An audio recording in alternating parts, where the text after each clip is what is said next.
अस्सलाम वालेकुम नाज़रीन, मैं हूं असलान खोकर। आप देख रहे हैं प्रोग्राम प्लेफील्ड। जय शाह और ज़का अशरफ साहब की मुलाकात हुई, साइडलाइन मुलाकात, लेकिन हासिल उसूल कुछ नहीं हुआ। जय शाह ने पाकिस्तान आने से मना कर दिया और इंडियन टीम का भी पाकिस्तान नहीं आना, ऑब्वियसली नहीं आना था। गैर ज़रूरी तौर पर ये खबरें उड़ा दी गई कि जय शाह मान गए पाकिस्तान आने के लिए, वो पाकिस्तान का विजिट करेंगे।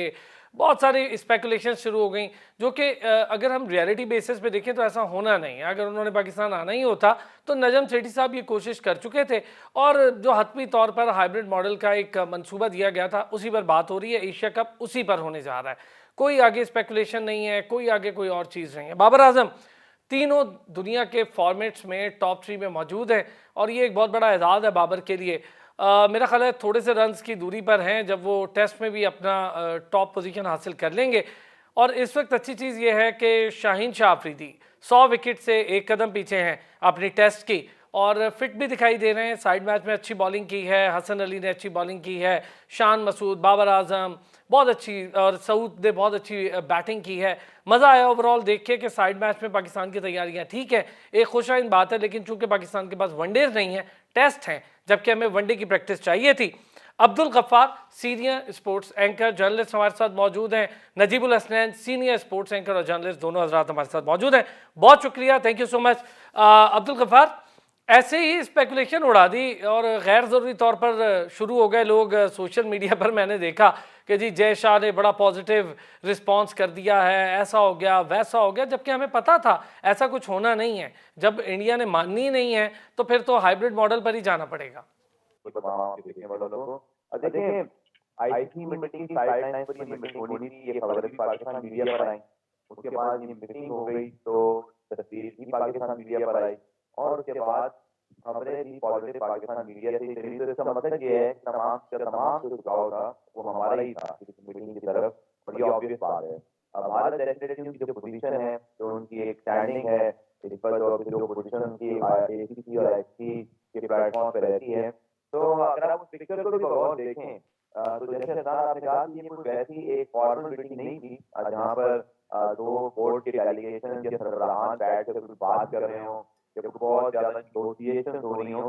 लेकिन ये जरूर है कि इस मीटिंग में आईसीसी और उस मीटिंग में जो कि नजीब साहब जब आई थिंक एसीसी की मीटिंग मुझे याद पड़ता है, मुझे करेक्ट जगह बहरीन या ओमान से कहीं जगह हुई जहाँ पे उस मीटिंग के अंदर फैसला होना था पाकिस्तान में एशिया कप के हवाले से। तो वहाँ भी नजीब साहब और वो मौजूद थे जयशाह साहब एक ही रूम में। देखिए इस तरह की पिक्चर या इस तरह का कोई एक आइस बैटिंग वाली चीज नहीं हुई।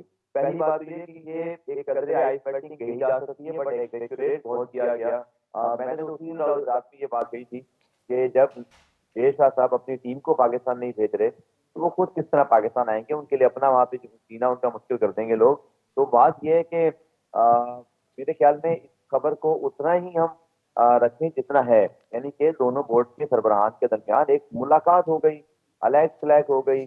आपको पता है कि आज जब हम रिकॉर्डिंग कर रहे हैं आज भी आ सकता है या कल तो आ ही जाएगा मेरे ख्याल में एशिया कप का शेड्यूल।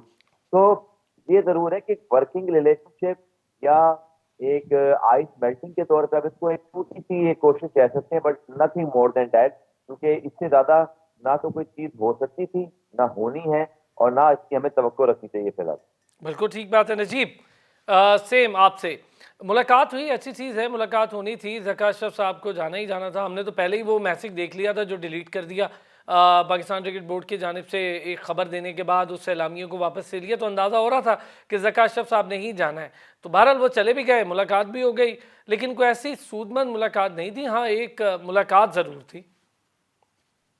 अच्छा, मैं यहाँ पे आपको अंदर की बात तो ये बता रहा हूँ कि मुलाकात हुई, वो फ्रूटफुल भी हुई, और जय शाह ने आने के लिए रजामंदी भी जाहिर कर दी थी। आप ये बात समझे कि जय शाह सिर्फ बीसीसीआई के सेक्रेटरी नहीं है। जय शाह अगर बीसीसीआई के सेक्रेटरी होने के नाते 100 बार पाकिस्तान को आने को मना करें तो वो समझ में आता है दो मुल्कों के ताल्लुकात ठीक नहीं है, उनके यहाँ क्रिकेट पे सियासत की जाती है, वो मना कर सकते हैं। बट एसीसी के सरबराह की हैसियत से जिस मुल्क के होस्टिंग राइट्स है वहां एक मैच देखने की दावत कबूल करना उनका बनता भी है, और उन्होंने की भी। लेकिन कुछ मेरा ख्याल है गलती हमारी तरफ से हो गई। हमने इसको एज अ विक्ट्री प्रोट्रे करना शुरू कर दिया और इतना इसमें शोर मचाना शुरू कर दिया कि वहां के मीडिया ने उठाया और बैकलैश आना शुरू हुआ और फिर जय शाह इससे पलट गए। उन्होंने कहा नहीं नहीं ऐसी ये तो एक बात हुई थी ऐसी, हम कोई जा नहीं रहे और हमारा कोई इस पे स्टांस नहीं है। ये इंडियन टीम के आने की बात नहीं थी, ये एसीसी के सरबराह की, उसके सदर की उस मुल्क में मैच देखने की दावत थी जिसके जिसके एक्चुअल होस्टिंग राइट्स है और जहां से ये इवेंट शुरू हो रहा है। तो अगर उसकी ओपनिंग सेरेमनी में जय शाह यहाँ आते तो ये एक बड़ा अच्छा साइन होता और इसको हमें इस तरह से सोचना चाहिए कि उनका आना यहाँ पे बनता भी है।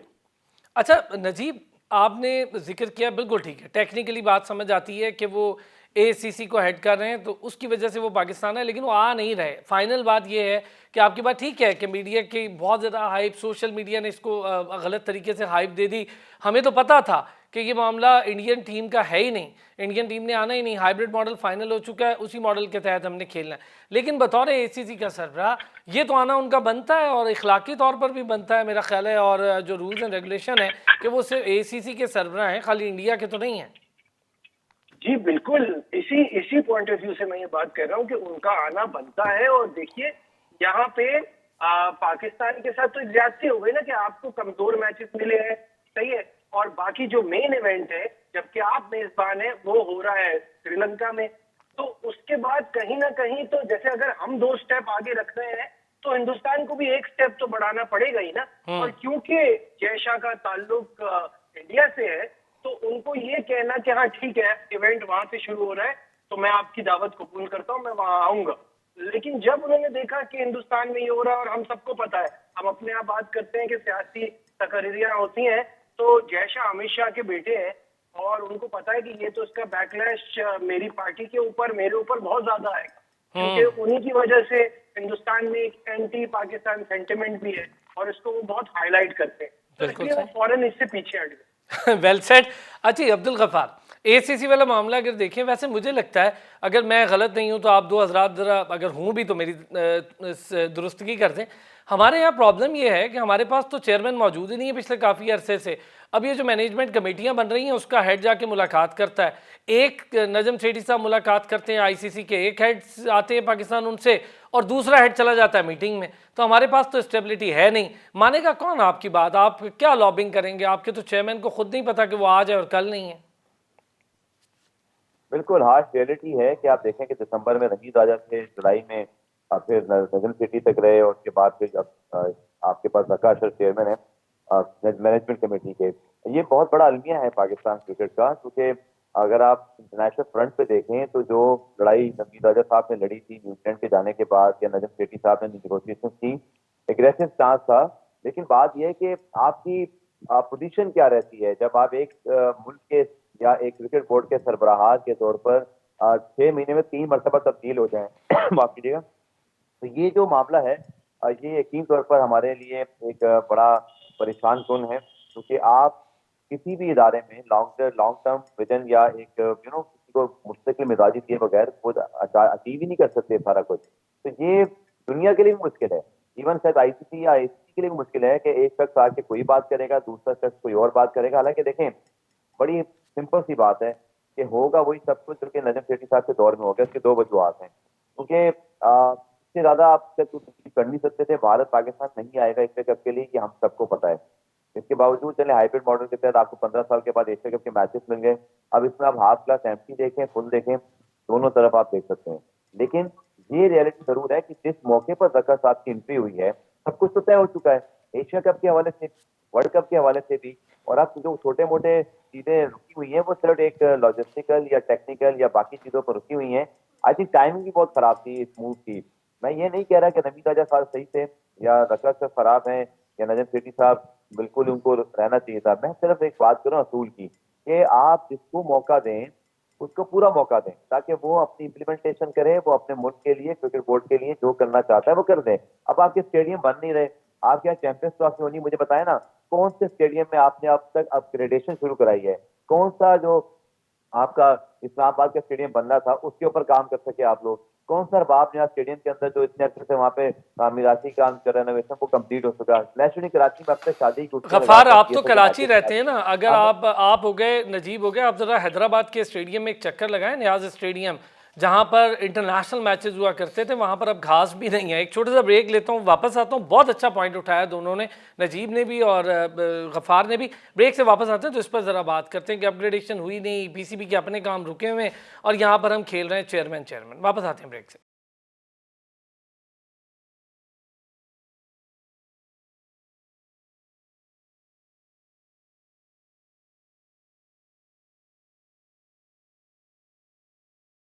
वेलकम बैक जी। और ब्रेक पर जाने से पहले जैसे कि बात हो रही थी, दोनों हजरात ने अपना अपना पॉइंट रखा। बतौर एसीसी सरबरा आना चाहिए था जेशा को, वो नहीं आ रहे तो उनको मुश्किल तब होगी यकीनी तौर पर जब कोई इवेंट इंडिया में हो और पाकिस्तान के पास एसीसी की सरबराही हो, तो फिर देखना होगा कि पाकिस्तान इस पर कैसे मूव लेता है, कैसे आगे बढ़ता है। दूसरी बात, पीसीबी के काम रुके हुए हैं। पीसीबी के अंदर मुलाजमीन को फारिग करने का अब एक सिलसिला जारी है, जो कि शायद पहले दौर में रखे गए या उससे पहले दौर में रखे गए। ये एक बड़ा मसला है कि अपने बंदे लाएं और पुरानों को निकाल दें। अब ये तरीका पता नहीं कब तक चलेगा, कैसे चलेगा। गफ्फार, आप जो कह रहे थे अपग्रेडेशन की बात, मैं उससे एग्री करता हूँ। आप ज़रा पिंडी स्टेडियम की हालत देख लें। मैंने नियाज स्टेडियम का जिक्र किया, आपने तो काफ़ी सारे जिक्र कर दिया पूरे पाकिस्तान के स्टेडियम के, लेकिन ख़ास तौर पर जहाँ पर इंटरनेशनल मैचेज़ होते थे वहाँ पर तो बेड़ा गर्क होकर रह गया। नियाज स्टेडियम में तो घास तक नहीं है। बिल्कुल। और उसके अलावा जो हमारे पास बहुत सारे स्टेडियम से फैसलाबाद स्टेडियम, वहाँ भी फिलहाल इसी तरह की है। देखिए, आपने जो बात की मुलाजमीन वाली, ये हमेशा हर दौर में होगा, हर इदारे में होगा, हर मुल्क में होगा। हर शख्स ये करेगा कि जब उसको आएगा वो अपनी टीम लेकर आएगा ताकि वो इम्प्लीमेंटेशन कराए अपने प्लान की, और उसके कुछ ना कुछ अपने करीबी लोग होते हैं। यही तो प्रॉब्लम है। अब आप देखें ना कि इंटरनेशनल फ्रंट पे क्या होगा। लंदन सिटी साहब ने अपॉइंटमेंट की, मिकी आर्थर साहब की, मिकी आर्थर ने अपॉइंटमेंट करवाई, ग्रांट ब्रैडबर्न की, फिर पॉल ने मॉर्केल की, एंड्रयू पटेक की। और अब खबरें ये हैं कि ये सब के सब जो है वो अनसर्टन है कि शायद श्रीलंका सीरीज के बाद कुछ भी हो सकता है। तो ऐसे जब आप अपना इंप्रेशन बना लेंगे दुनिया के सामने, तो फिर दुनिया आपके साथ डील करते हुए भी 2 मरतबा कम अज कम सोचेगी। देखिए, ये अपॉइंटमेंट ठीक हुई या गलत, ये एक अलग बहस है। ज़ाती तौर पे तो मैं इसका मुखालिफ हूँ, जिस अंदाज से मिकी आर्थर को अपॉइंट किया गया और जितना वो काम करेंगे, क्योंकि इसकी कोई लॉजिक बनती ही नहीं। क्योंकि ऑन ग्राउंड बॉस होना चाहिए और वही जिम्मेदार होता है। अगर बॉस ऑन ग्राउंड नहीं है और जिम्मेदार भी नहीं है, तो फिर वो डायरेक्टर कैसे है। क्योंकि बात यह है कि दुनिया में वैसे ही अब चॉइसेस महदूद हो गई हैं। एमसीसी कह रहा है कि अब वनडे क्रिकेट आप महदूद कर दें, सिर्फ वर्ल्ड कप के आसपास करा लें। बहुत सारी चीजें अब लीग की तरफ जा रही है, क्रिकेट की डायमेंशन तब्दील होती है। मेजर क्रिकेट लीग जो यूएसए में हो रही है, अब वो क्रिकेट को नक्शा और तब्दील करेगी, क्योंकि अब तो एक पूरी की पूरी कैरियर ओरिएंटेड चीजें लोग छोड़कर एक मुल्क में ही शिफ्ट हो रहे हैं कि वहां पर लाइफस्टाइल, पैसा और फ्यूचर देख रहे हैं। तो हम तो अभी पता नहीं किन चक्करों में लगे हुए हैं। हमारे बोर्ड को पता भी है कि पाकिस्तान सुपर लीग के लिए कितने मसाइल आगे खड़े हो सकते हैं, पाकिस्तान सुपर लीग के लिए क्या चैलेंज आने वाले हैं। तो हमें तो पहले ये सोचना पड़ेगा कि हम ये तो तय कर लें कि हमने डोमेस्टिक क्रिकेट किस तरह चलानी है, डिपार्टमेंट चलानी है, रीजन चलानी है। अब ये कुछ नहीं पता, गवर्नमेंट तब्दील हो, इलेक्शन के बाद क्या हो, तो फिर आप क्या दोबारा डिपार्टमेंट खत्म करके रीजन लाएंगे। तो आगे का आवा ही बिगड़ा हुआ है। जब तक कोई सिस्टम नहीं आएगा, एक पॉलिसी नहीं बनेगी, आपकी डायरेक्शन नहीं होगी। अच्छा, आपने बहुत अच्छा कहा गफ्फार। मैं और आपको याद होगा एक बार डोमेस्टिक पर एक प्रोग्राम में हम पूरी डिस्कशन कर चुके थे कि डोमेस्टिक को बंद करना, आप ही के वर्ड्स थे कि डोमेस्टिक को बंद करना आसान है, वो एक चाबी से बंद हो गई, लेकिन खोलना बहुत मुश्किल है, दोबारा उसका रिवाइवल बहुत। बिल्कुल दुरुस्त बात थी। और अब हम देख भी रहे हैं यही हो रहा है कि डोमेस्टिक के डिपार्टमेंट्स का अभी तक कुछ पता ही नहीं है। तो ये, और नजीब भी चले, नजीब ये जो सिचुएशन है जिसमें इस वक्त हम फंसे हुए, इसमें एक तरफ तो हमारा कैप्टन बेचारा और टीम है, दूसरी तरफ पाकिस्तान क्रिकेट बोर्ड के मामलात हैं। मुलाजमीन को फारिग करते जाएं, अपने बंदे रखते जाएं, पता नहीं क्या चलता रहता है हमारे यहाँ। बात बिल्कुल ठीक है गफ्फार की कि आप आएंगे, थोड़े दिन आएंगे, अगली हुकूमत आएगी, फिर पता नहीं क्या होगा, फिर नए लोग आएंगे और टीम भी परेशान कि पता नहीं कौन आएगा, किसके साथ बात करनी है। अब तो ये जो मॉनी मॉर्कल या मिकी आर्थर है, वो भी मुझे लगता है मिकी आर्थर ने यही डर की वजह से ये फैसला किया था। जाहिर है, आपको पता है पिछले दिनों जाइल्स क्लार्क जब पाकिस्तान आए थे तो उन्होंने एक बड़ा मजाक के अंदाज में जुमला दे दिया था कि पता ही नहीं होता कि पाकिस्तान में किससे बात कर रहे हैं हम। आज वो है तो कल नहीं है, तो कल दूसरा बंदा है। देखिए, 10 साल पहले भी यही रस्साकशी इन्हीं दोनों शख्सियात के दरमियान चल रही थी। अब जाके जब सेठी साहब को रियलाइज हुआ है कि अब इसका कुछ फायदा नहीं है, तो वो तो बैकआउट कर गए हैं।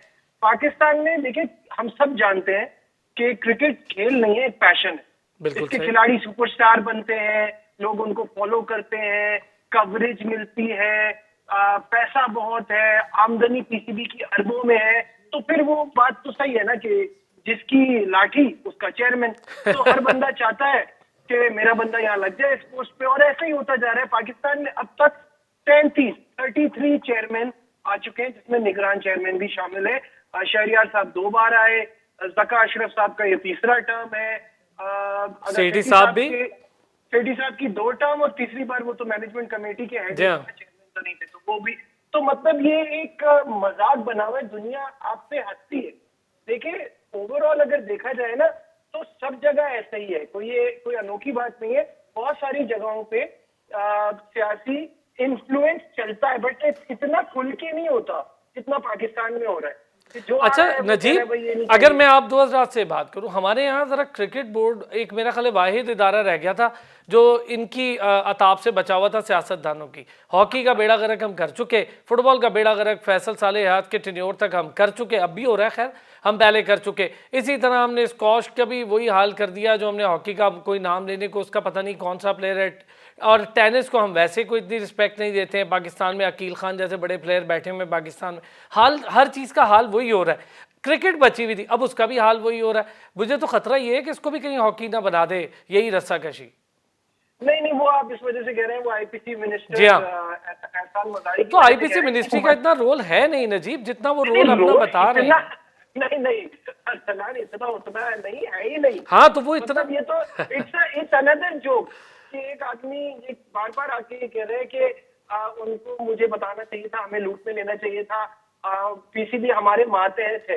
पीसीबी का आप पूरा वो पढ़ लीजिए, वो इदारा खुद मुख्तार इदारा है, वो अपने fund only pattern in chief, only pattern in chief. जी उस पे जो है वो अपने पैसे खुद बनाता है, वो अपनी डेवलपमेंट तो खुद खर्च करता है, वो कोई ग्रांट नहीं लेता, उसका कोई ताल्लुक नहीं है किसी से। पैटर्न इन चीफ वजीर आजम है जो डायरेक्ट उनसे ही रास्ता है। तो फिर उसके बाद ये बातें करना और दुनिया के सामने और अपना तमाशा बनाना, आप मुझे बताया आईसीसी को अगर ये बातें पता चल जाए, इस पे कोई अगर वो गौर करने बैठ जाए तो हम पे पाबंदी भी लगा सकते हैं। फीफा वाला हाल हो जाएगा, फीफा में भी यही हुआ था।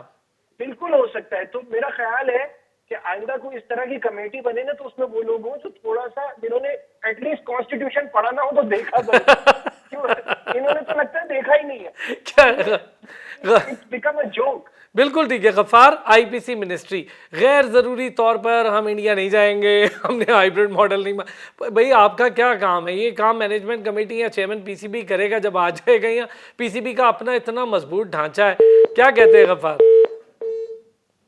देखिए बात यह है कि क्योंकि आपको पता है आईसीसी मिनिस्ट्री के अंडर ही अब खेल आते हैं, तालीम आती है, सेहत और सारी कोऑर्डिनेशन जो है प्रोविंशियल गवर्नमेंट, तो ये उनकी पोजीशन का जो तकाजा है वो बहुत इंपॉर्टेंट है। क्योंकि देखें एक ऐसा मामला, ये पाकिस्तान इंडिया के वर्ल्ड कप जब तक होगा ये मामला ऐसे ही उठेगा, क्योंकि कंफ्यूजन तो है ना। जैसे आपकी कमेटी बन गई है, आप जाएंगे नहीं जाएंगे इसका फैसला भी होना बाकी है। अब जहरी बात है उसमें एक वजीर जिसका बराह रास्त ताल्लुक है, फिर आप वजीर भी वो देखें कि अब ये माने ना माने। आप देखें एहसान मदारी साहब ने जो कहा वो करके दिखा दिया। जब वो ये बातें कर रहे थे कि नजम सेठी साहब तो हमारे कैंडिडेट ही नहीं है, हम ज़का साहब को लाएंगे, तो बहुत सारे लोग पाकिस्तान में इस बात को मुस्कुरा कर बस टार रहे थे कि बस शायद ये ऐसी कोई बात है। वैसे बात सही है। अच्छा एक बात बताऊं गफ्फार, उनमें से एक बंदा मैं भी था जो मुस्कुरा रहा था जो कह रहा था नहीं शायद ऐसे ही है ये बात, लेकिन ले आए हैं वो। मैं भी था उनमें। मैं आप अपनी क्या बात कर रहे हैं, मुझे लगता था कि जब नजम सेठी साहब पावर कॉरिडोर के आदमी हैं, एक रेनाउंड एंकर हैं, फिर डिलीवर किया हुआ है पाकिस्तान सुपर लीग, और फिर इस बार भी वो गवर्नमेंट की तरफ से लाए। अच्छा जो नजीब बात कर रहे थे, मैं ये कह रहा हूँ कि दुनिया भर में चले ये होता है, श्रीलंका में तो स्पोर्ट मिनिस्ट्री लिखी होती है प्रेस रिलीज में कि उनकी टीम स्पोर्ट मिनिस्टर अप्रूव करेंगे, पर दुनिया में ये कहीं नहीं होता कि एक गवर्नमेंट जो मौजूद है वो गवर्नमेंट आपस में लड़ रही हो कि नहीं हमारा नहीं, तुम्हारा चेयरमैन नहीं, हमारा नहीं। मैं तो अभी भी सोच रहा हूँ कि जब निगरान गवर्नमेंट आएगी तो पता नहीं उस पर किसकी चलेगी, क्योंकि ऐसा तो नहीं कि ज़का अशरफ साहब को घर जाना पड़े, कोई और आ जाए, कुछ भी हो सकता है भाई पाकिस्तान में। सही बात ये एक नई मिसाल कायम हुई। पहले तो चलिए ये मिसाल थी ना गवर्नमेंट तब्दील हो, अब तो गवर्नमेंट भी तब्दील नहीं हुई। अब तो 2 पार्टी की गवर्नमेंट है और 2 पार्टियां आपस में लड़ पड़ी कि नहीं हमारा चेयरमैन हमारा चेयरमैन। तो अब इसके बाद क्या होगा आप अंदाजा लगा लें। अच्छा, मामला अदालत चले गए, ये एक नई अजीब मजाक बना हुआ है। मैं फिर आता हूँ ज़रा वापस। अब ज़रा बात करेंगे, श्रीलंका में मौजूद है पाकिस्तान की टीम, टेस्ट मैच होना है पाकिस्तान के स्कॉट पर, आने वाले वर्ल्ड कप पर, एशिया कप हमारे सर पे खड़ा है, वनडे के मैचेस हैं और हमारे पास प्रैक्टिस इस वक्त टेस्ट की मौजूद है, यहाँ पे T20 की। वनडे हमारे पास बहुत कम है, बड़ी मुश्किल से हमने को न्यूजीलैंड के साथ खेल लिए तो खेल लिए, वरना हमने वनडे पूरा साल में कोई कमो बेश ही खेले होंगे। मेरा ख्याल है गिने चुने 10-12 वनडे हमने खेले होंगे, ये भी शायद मैं ज़्यादा कह क्यों। वापस आता हूँ तो 2 हज़रात हमारे साथ हैं, उनसे बात करता हूँ इस पर। वेलकम बैक जी। और ब्रेक पर जाने से पहले मैंने कहा था ज़रा श्रीलंका में मौजूद पाकिस्तान की टीम, पाकिस्तान का स्क्वाड, इस पर बात करेंगे। हसन अली ने अच्छी बॉलिंग की, शाहीन शाह अफरीदी ने अच्छी बॉलिंग की और बैटर्स ने भी अच्छी परफॉर्मेंस दी है, लेकिन ये था साइड मैच। अब होगा रियल मैच, और रियल मैच में हमारे पास है टेस्ट। वनडे से हम हैं बहुत दूर। गफ़ार और नजीबुल हसन दोनों हमारे साथ मौजूद है। अब्दुल गफ़ार साहब, सर वनडे हमारे पास पूरा साल ना होने के बराबर रहे हैं, हम इस पर तो तवज्जो देते नहीं हैं, चेयरमैन लाने पर हमारा जोर है। देखिए, बिल्कुल आइडिया नहीं पाकिस्तान श्रीलंका टेस्ट सीरीज जो कि एफसीपी का हिस्सा है, एक्चुअली टेस्ट चैंपियनशिप का। हालांकि बात हुई थी कि 3 वनडे ऐड कर दिए जाए और वक्त भी था, क्योंकि पाकिस्तान के पास तो वक्त है, क्योंकि एशिया कप और श्रीलंका सीरीज तो वक्त है।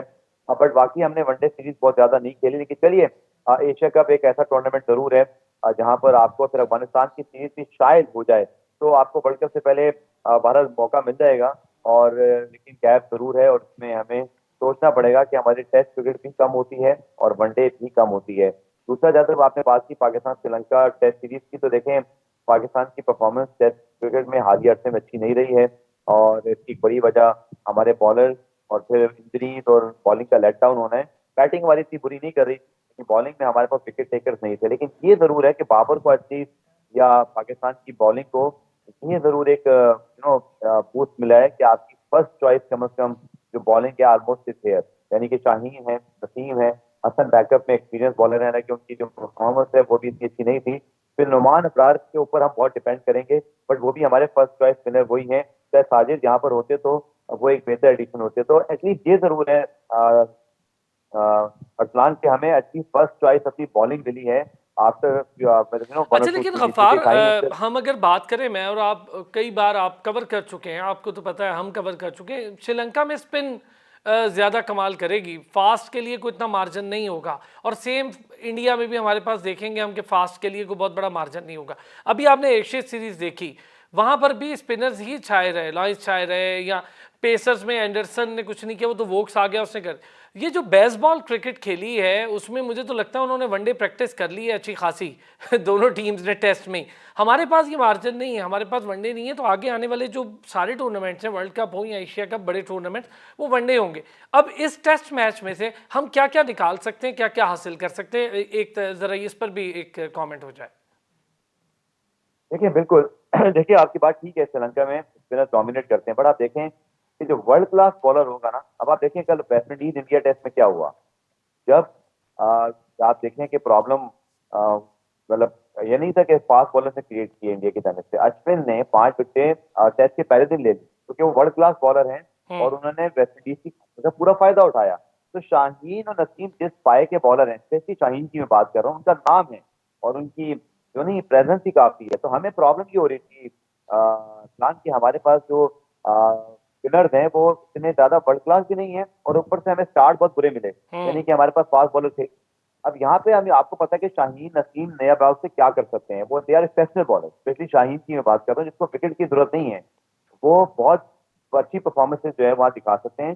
तो मुझे लगता है कि आपके स्पिनर्स का लोड कम होगा, आपकी परफॉर्मेंसेज इसकी वजह से बेहतर होंगी स्पिनर्स की, और ओवरऑल आपका जो बॉलिंग अटैक है ना, वो काफी हद तक जो है वो इससे स्ट्रॉन्ग होगा। और आपका फर्स्ट चॉइस क्योंकि खेलेगा तो कप्तान भी अपने प्लान अच्छे तरीके से एग्जीक्यूट करेगा। जब test match is all about balance of the team. देखें, आपको बैटिंग के साथ साथ बॉलिंग चाहिए, एक ऑलराउंडर भी तगड़ा चाहिए। आपका एक शोबा वीक होगा तो आपका पूरा टेस्ट मैच आते जा सकता है। तो इन माय ओपिनियन आफ्टर 2 और 3 सीरीज पाकिस्तान है their first choice 11 almost there, और हमें इसका फायदा उठाना चाहिए हमेशा। अच्छा गफ्फार, अब हम ज़रा बात करें सऊद शकील पे और हसन अली पे, और फिर हुरैरा है, बड़ी अच्छी इंक्लूजन है हुरैरा की भी। आमिर जमाल पर थोड़ी सी बात हो रही थी कि जी आमिर जमाल को भी आप डाल देते हैं। मैं समझता हूँ कि टैलेंटेड लड़का है, उसको मौका देना चाहिए मुख्तलिफ हवालों से, कोई बात नहीं। अगर ये कह देना कि यार उसकी किसी के साथ ज़रा स्ट्रॉन्ग बॉन्डिंग है, तो ये हमारे यहाँ तो होता ही है, हमारे यहाँ इसके अलावा तो कोई बात होती ही नहीं पाकिस्तान में कि कोई खेल भी रहा हो तो उस बेचारे की कहीं ना कहीं बॉन्डिंग शो कर देते हैं।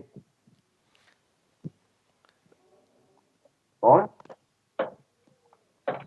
नजीब है? नहीं है? जी नहीं, नजीब है नहीं है? अच्छा ओके, मैं फिर गफार से कर। कितना टाइम रह गया है? बस अभी कर लेता हूँ। नजीब को कॉल कर लेना अगर होती है तो। जी गफार, दोबारा करूँ क्वेश्चन? लीजिएगा, बस जल्दी फ्री कर दे ब्रो। मैंने कहा था 3:30 2:30 सिर्फ बजे, 3 2:47 मिनट और 3 मिनट और 3 से 4, ठीक है चले। अच्छा गफार, आमिर जमाल, हुरैरा और फिर सऊद शकील कैसे देख रहे हैं? इनकी परफॉर्मेंसेस कितना इफेक्ट करेंगे? और फिर ये मुझे लगता है कि वनडे मटेरियल भी है सऊद शकील तो। देखिए, पाकिस्तान ने जो प्लान बनाने थे ना, मेरे ख्याल में अरसलान, बड़ी हद तक हमें पता चल गया। जैसे इफ्तिखार एक आपके फ्रंट मर्ज हुए हैं, और फिर उसामा मीर, क्योंकि आप देखिए एकदम से वर्ल्ड कप से पहले एकदम से किसी को नहीं ला सकते। अगर सऊद शकील आपके प्लान में थे तो उनको अब तक खेल लाना चाहिए था वनडे के अंदर रेगुलर। हमने उनको नहीं खिलाया, हमने हारिस सुहेल को खिलाया, हमने फिर इफ्तिखार को मौका दिया। इफ्तिखार लिमिटेड ओवर्स की एक्सपीरियंस है मेरे जाती राय में। इफ्तिखार बड़ी हद तक आपकी जो लिमिट ओवर, आपकी जो मिडल ऑर्डर है, उसके मसाइल को वो ठीक कर सकते हैं, बिकॉज एक्सपीरियंस प्लेयर है, वेस्ट सीजन परफॉर्मर है, इंटरनेशनली भी जाके जो है वो परफॉर्म करना शुरू कर दिया उन्होंने। और दूसरा, आपके जो ऑलराउंडर्स हैं, आई थिंक हमें बहुत अरसे जरूरत थी कि हमें एक पेसर ऑलराउंडर मिले, और आमिर जमाल में तमाम एबिलिटीज मौजूद हैं जो कि ऑलराउंडर में होती है। शायद उनको अपनी बैटिंग पे थोड़ा और काम करने की जरूरत है, लेकिन बॉलिंग उनकी बड़ी जबरदस्त है, क्योंकि डेथ बॉलिंग अच्छी करते हैं, बड़े दिल से बॉलिंग करते हैं, और मुझे उम्मीद है कि वक्त के साथ साथ उनकी बैटिंग भी बेहतर हो जाएगी। आपको ऑलराउंडर देखे ग्रूम करने पड़ते हैं, जैसे अब्दुल रज़ाक को हमने ग्रूम किया था, अदर महमूद को अच्छी तरह हमने इस्तेमाल किया था, तो आपको कॉन्फिडेंस देकर ऑलराउंडर्स को अच्छी तरह ग्रूम करना होता है। तो मुझे लगता है कि Pakistan has very good options for the Asian condition, जहाँ पे हमें शादाब, नवाज, इवन इमाद हमारे बैकअप में है। बट आमिर जमाल देखें, पिचेस कहीं भी डिफरेंट भी हो सकती हैं। अब आप देखें, जैसे मैं ये एक्सपेक्ट नहीं कर रहा था कि वेस्ट इंडीज में पहले दिन अश्विन 5 और जडेजा 3 आउट करेंगे, बट ये होता है दुनिया भर में कि पिचेस आपको ऐसी मिल जाती है जहाँ पे शायद आप माजी में जो कुछ हुआ उसके बरक्स आपको चैलेंजेस फेस होते हैं। तो पाकिस्तान को रखना चाहिए आमिर जमाल को भी अपने ऑप्शन। अच्छा एक चीज़ गफ़ार, एशियस की भी थोड़ी सी एंड पे बात कर लें, वक्त चूँकि कम है, मैं चाहूँगा ज़रा जल्दी से एशियस पर भी बात कर लेते हैं। कैसा रहा तीसरा मैच? और इंग्लैंड ने बड़ा डोमिनेट किया, 2 मैचेस का तो बिल्कुल उन्होंने बदला तो उतारा, लेकिन उसका पूरा वो असर भी ज़ाहिर कर दिया कि ऐसा लगा नहीं कि इंग्लैंड कहीं घबरा रही है। बेन स्टोक्स की क़यादत में ये चीज़ तो मुझे बहुत अच्छी लग रही है कि वो 2 मैचेस हारने के बाद भी बाउंस बैक कर रहे हैं, डरते नहीं हैं। चले जी, बहुत शुक्रिया। अब्दुल गफ़ार हमारे साथ मौजूद थे, सीनियर स्पोर्ट्स एंकर जर्नलिस्ट, और उनके साथ साथ Najibul Hasnain, senior sports anchor और जर्नलिस्ट हमारे साथ मौजूद थे। पाकिस्तान इस वक्त श्रीलंका में मौजूद है। आमिर जमाल पर बात हुई, हमने सऊद शकील पर बात की, हमने इस वक्त शाहीन शाह अफरीदी की जो प्रेजेंस है उस पर बात की, शाहीन शाह अफरीदी के साथ नसीम है उस पर बात की। शाहनवाज धानी ख्वाहिशमंद है कि उन्हें वर्ल्ड कप और एशिया कप के लिए शामिल किया जाए। परफॉर्मेंस बेस पर शामिल होना पड़ेगा। PSL की परफॉर्मेंस से किसी एक प्लेयर या एक खिलाड़ी की कोई कारकर्दगी जांची या नापी नहीं जा सकती। इस वक्त शाहीन शाह अफरीदी के लिए अच्छा मौका है कि वो हमारे बॉलिंग स्क्वाड को लीड करें और कैप्टन को थोड़ी सी आसानी दें कि हमारे पास इस वक्त स्पिनर्स की अगर कमी है, वर्ल्ड क्लास स्पिनर्स की, स्पिनर्स हैं लेकिन इस वक्त कोई ऐसा मुस्तनद या बड़ा नाम मौजूद नहीं है, तो उसमें पेस अटैक हमारा कितना कारआमद साबित होता है ऐसी पिचेस पे जो कि बैटिंग पिचेस कहलाती हैं या फिर स्पिनर हेवन कहलाती हैं। शाहीन शाह अफरीदी ने साइड मैच में अच्छी परफॉर्मेंस दी है, उनकी फिटनेस बहुत अच्छी है, बैटिंग में भी वो जान मार रहे हैं, लेकिन इस वक्त उनका साथ देने के लिए फिर दूसरे एंड से एक बॉलर नसीम शाह, जिसकी बॉलिंग ऑलरेडी बहुत इंप्रूव हो चुकी है, इम्प्रोवाइजेशन के अमल से वो गुजर रहे हैं, स्विंग कर रहे हैं, एटमॉस्फेयर का फ़ायदा उठाते हैं, पिच का फ़ायदा उठाते हैं, सीम का फ़ायदा उठाते हैं, ये एक अच्छी चीज़ है। बैटर्स में भी मैंने देखा कि हमारे पास ये फ़ायदा हुआ कि शान स्कोर कर रहा है, बाबर स्कोर कर रहा है, सऊद स्कोर कर रहा है, हमारे पास ये अच्छा एक मौका है। और कीपर्स में भी हमारे पास अब सरफराज और रिजवान दोनों हैं, तो कंपटीशन एक टीम का हेल्दी मौजूद है। लेकिन वही बात कि हम हमेशा कहते हैं कि टेस्ट मैचेस हम खेल रहे हैं वनडे के मौके पर, जब हमें वनडे खेलने चाहिए थे, अनफॉर्चुनेट है। लेकिन यहाँ पर कसूर शायद हमारे क्रिकेट बोर्ड के सेटअप का हुआ है कि जहाँ पर एक सियासी असर रसूख की वजह से एक चेयरमैन आता है, दूसरा चेयरमैन आता है, एक मैनेजमेंट कमेटी का हेड आता है, फिर दूसरा आ जाता है। हम इसी चक्कर में फंस के रह गए। अगर मैं ज़रा थोड़ा सा बाहर निकल के एशियस के तनाजुर में देखूँ और थोड़ा कंपैरिजन करूँ पाकिस्तान टीम के हवाले से, 2 मैचेस हुए, दोनों में ऑस्ट्रेलिया ने बड़ा अच्छा मैच खेला, डोमिनेट किया, लेकिन तीसरे में इंग्लैंड ने कमाल किया, बाउंस बैक किया। ये चीज़ सीखने की है कि घबराना नहीं होता है, स्ट्रेटजीज को इम्प्रोवाइज करते रहना होता है। बहुत शुक्रिया, फिर होगी कल आपसे मुलाकात, अपना ख्याल रखिएगा।